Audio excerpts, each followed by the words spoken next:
Բարի ողջույն։ Ելք գրքում հետևյալ դրվագն է մեզ այսօր տրված, սիրելիներ,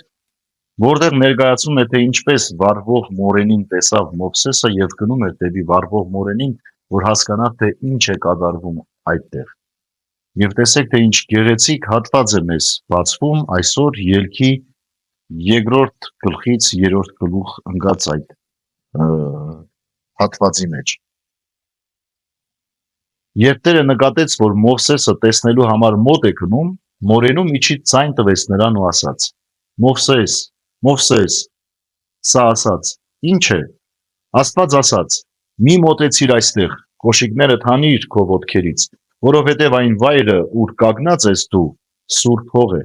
Եվ ավելացրեց. ես քո հոր Աստվածն եմ, Աբրահամի Աստվածը, Իսահակի Աստվածը եւ Հակոբի Աստվածը։ Եվ Մովսեսը շուռ տվեց իր երեսը, որովհետև վախենում էր նայել Աստծուն։ Ինչքան գեղեցիկ է Տերը ներկայացնում Մովսեսին իրեն, ասում է ես քո հոր Աստվածն եմ, Աբրահամի Աստվածն եմ, Իսահակի Աստվածն եմ, Հակոբի Աստվածն եմ։ Գիտեք ինչու է այդպես ներկայացնում Տերը, որպեսզի Մովսեսը ճանաչի Աստծուն եւ ում միջոցով,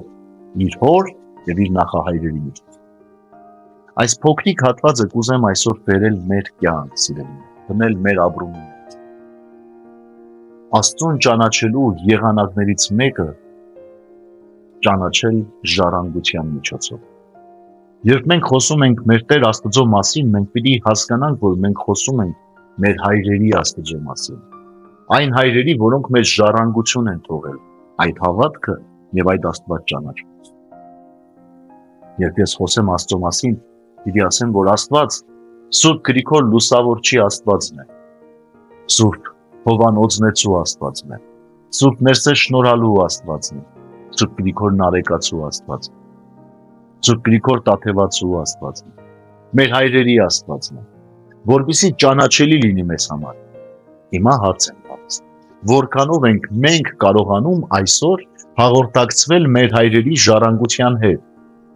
Եթե մենք չենք կարող Աստծուն փնտրել մեր հայրերի ժառանգության մեջ, որտեղ պիտի այն փնտրենք եւ արդյոք ճշմարիտ կլինի մեր փոխհարաբերությունը Աստծո հետ։ Դժվար է ասել։ Այսօր աշխարհը կարծեք թե մի նոր Աստված է ներկայացնում։ Ինչպես ուզի այդպես կներկայացնի, կկտրի հայրերի ժառանգություն։ Կասի, որ ավանդությունը եւ եկեղեցին այլևս նշանակություն չունի։ Դու ինքդ Սուրբ Գիրքը կարդա, ինչպես հասկացար, այդպես էլ վերարտադրի քո կյանքի մեջ։ Դա է ճիշտը։ Հոգեորականների քարոզը կարևոր չէ, չնայած որ հոգեորականները քարոզում են հենց հայրերի ժառանգությունը հիմք ունենալ։ Եվ թերևս այդ է պատճառը, որ հայը սկսել է քիչ հաղորդակցվել իր հայրերի Աստծո հետ։ Եվ սա կորստյան նշան է, ցավով։ Ուրեմն սիրելիներ, այսօրվա հոգևոր նախաճաշի պատգամը այս է։ Եթե կուզեք Աստծուն հաստատել ձեր կյանքի մեջ, հաստատեք նաև ձեր հայրերի ժառանգության միջոցով։ Անմասն մի մտածեք այն սրբազան ժառանգությունից, որ եկեղեցին որպես ստնտու մայր շարունակում է տալ իր զավակներին։ Գրքերի եւ գրականության միջոցով, բանավոր ավանդության միջոցով,